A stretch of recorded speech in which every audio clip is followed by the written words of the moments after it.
I hope this will do. I can't even see the frame from here. I'm exhausted.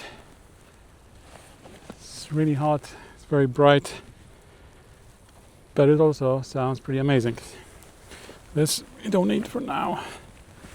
This is what we're focusing on. This backpack we don't need either. Okay, let me put these things out of frame.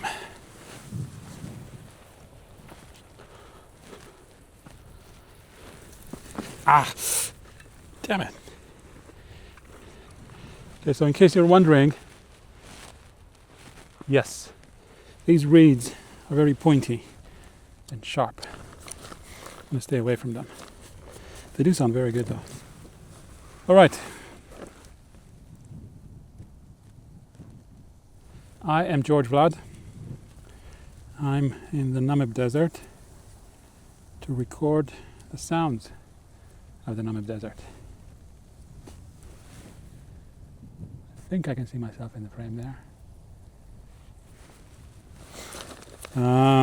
This area I'm at, Sossusvlei, is very touristy, very popular, and therefore there's a lot of regulations and rules on where you need to go, where you can go, where you're not allowed to go, and such and so forth.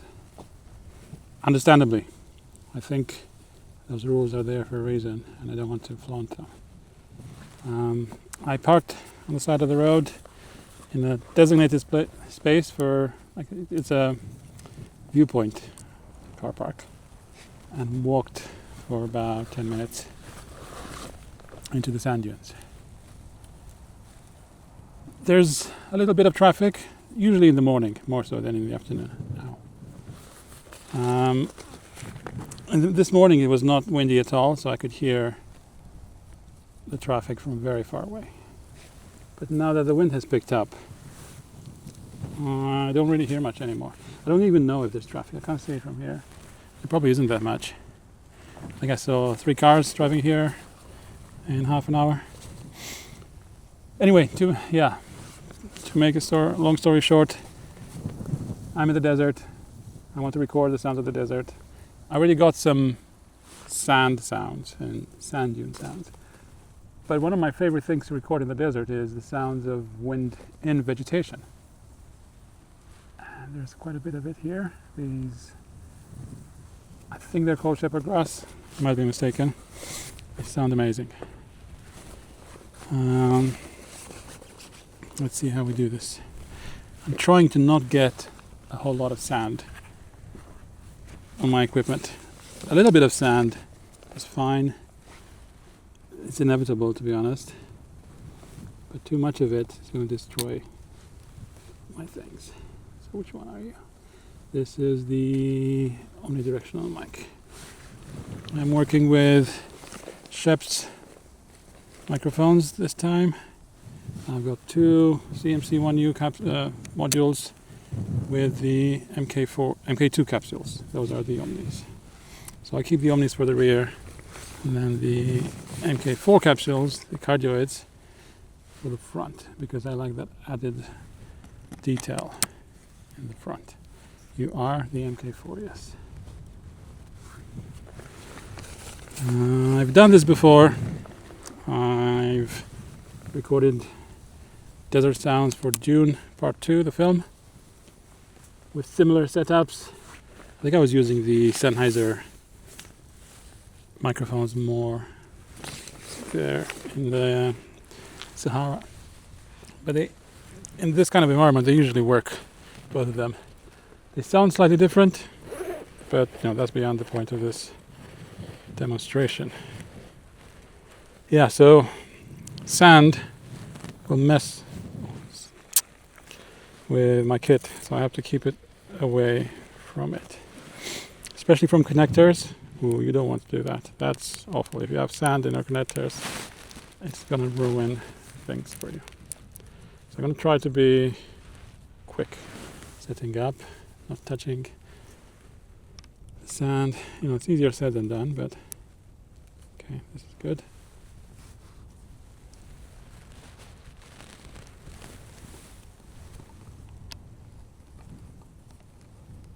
There's also animals in the Namib. There are ostriches and zebras and oryx and hyenas as well. I've seen the brown hyenas. They're not extremely aggressive, so it should be okay if one of them finds me here. They would probably run away in terror. But I need to keep an eye out just in case. I don't want to put unnecessary stress on wildlife. Where are you facing? This way. So yeah, why would I record with 4 microphones? Isn't one enough, or 2? It's a good question. So the whole point of recording with multiple microphones, well, recording in general, is to tell a story. To take the listener or the viewer or the player on a journey, to suspend their disbelief. If you do that with one microphone, if you record mono, it's like you're listening with one ear, right? Well, maybe not the best comparison, but yeah, it's a more limited perspective. Seriously, flies have found me already. That's not good. So if you add the second one, and if you position it in a nice way, you can sort of replicate the way humans hear. Is that the sound of a car? No. If you replicate the way humans hear, it's more likely that the person experiencing the soundscape will not think about it as a recording and will feel like they're there, more or less. There's more to it than that, but this is a very basic way of looking at it. If you are in a big cinema, big theater, and you want to forget about the day-to-day life and problems and things for a while, you want to believe that what's happening on the screen is actually real. So if you add to that 2 more speakers, you're going to get a surround effect where you can sort of localize the sounds coming at you, because it can be front left, front right, rear left, rear right. So these 4 microphones are going to create a surround field, and that's what I'm aiming to do here. I've recorded with 8 microphones as well, where you have a vertical coordinate. That is a bit more complicated, and we'll get to that at some other time. But for now, 4 microphones is way better than 2 microphones, which is already better than 1 microphone. And these specific microphones, the Sheps, they sound nice. They're not cheap, but the technology that goes into them makes them sound really good. I really like them. The problem with them is they tend to cause problems in extreme environments, which this is actually one of them. It's quite extreme in terms of dryness and temperature. But they don't mind dryness and temperature too much. They mind humidity and cold. So we're okay for that. Seriously. Looks like the signal levels are okay here. What am I recording at? It's 49 dB trim. Let me take that down a bit. 47. Testing, 1, 2, 3.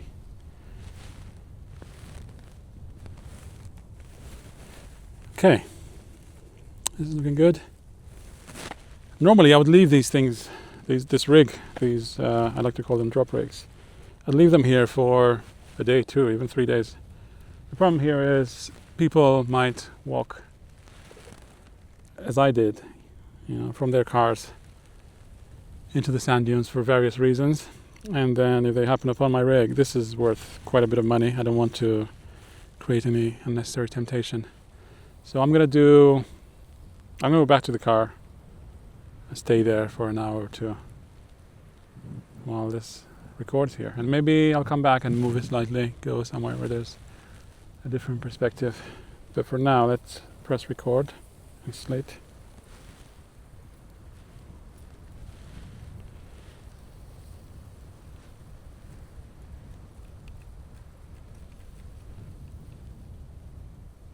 So it is 3:51 p.m. on the, I don't even know what date it is anymore. It's day 6 of the expedition, but it's the 23rd of September. We are at Sesrian Sossusvlei on the road towards Dead Valley by the viewpoint next to the riverbed. We are recording with two Sheps MK2, no, two Sheps MK4 mics in the front and two Sheps MK2 mics in the back. And going into the F6, they're all in the Radius wind protection, wind jammers. They're very cool. The Radius Mini Altos. These are a recent addition to my kit, and I found them very, very nice. Okay, I'm going to put this package. This is still recording, isn't it? Yeah. I'll put this in the bag in such a way that it doesn't disconnect or put any strain on the cables or any stuff like that. These dry bags are very convenient, but at the same time, once things are in the bag, you can't really see what's happening in there. You might inadvertently press stop or other bad things like that. Okay. I did once come back to my rig the day after and I found it buried in the sand. But here it should be fairly easy to identify. One other thing I want to make sure of is that the cables don't flap or hit the tripods. Because that will result in a very annoying sound that I have to clean up afterwards, which is not a fun thing to do. Sometimes I end up burying the kit in the sand.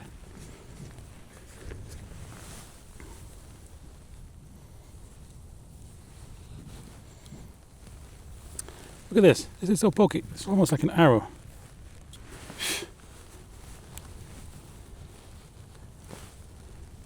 Okay, anything that could create unnecessary sound?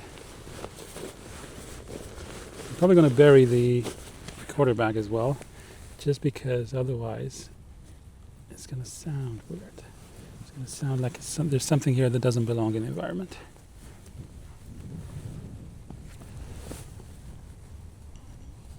Okay. I'm not extremely particular about the alignment or the stereo surround techniques or anything like that. It sounds good. I don't think it's going to sound bad. 1 degree of rotation or 3 centimeters of distance are not going to make a huge difference. Look at this. This is fascinating. My God, I can poke myself with this. Ow. Okay, let's bury the recorder back. I should make a hole first. It's so hot. Very hot.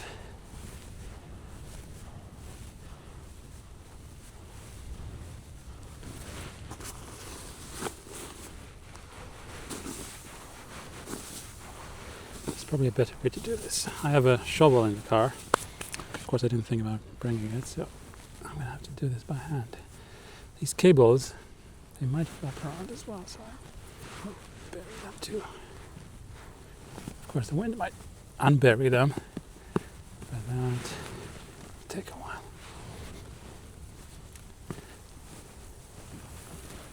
Oh my God.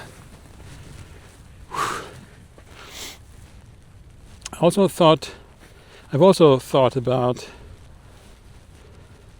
perspective, because the wind is blowing. Well, it's changed it already. It was blowing from that way, now it's blowing from this way. I don't think that's a very reliable way of looking at it. But probably going to change orientation a little bit, just because those reeds are over to the right. I don't want them to be too heavy on one side and too light on the other. This is a very shallow burial, but it'll do for now. Okay, it should look this way, and it should look this way. Yeah, there's a whole bunch of things like wind speed and wind direction that I generally take into consideration. You have been unburied. But it's not always possible to have everything you want. In some cases, you have to think about priority. Priority here is to get a good recording. It's a little bit unbalanced, it's the natural way.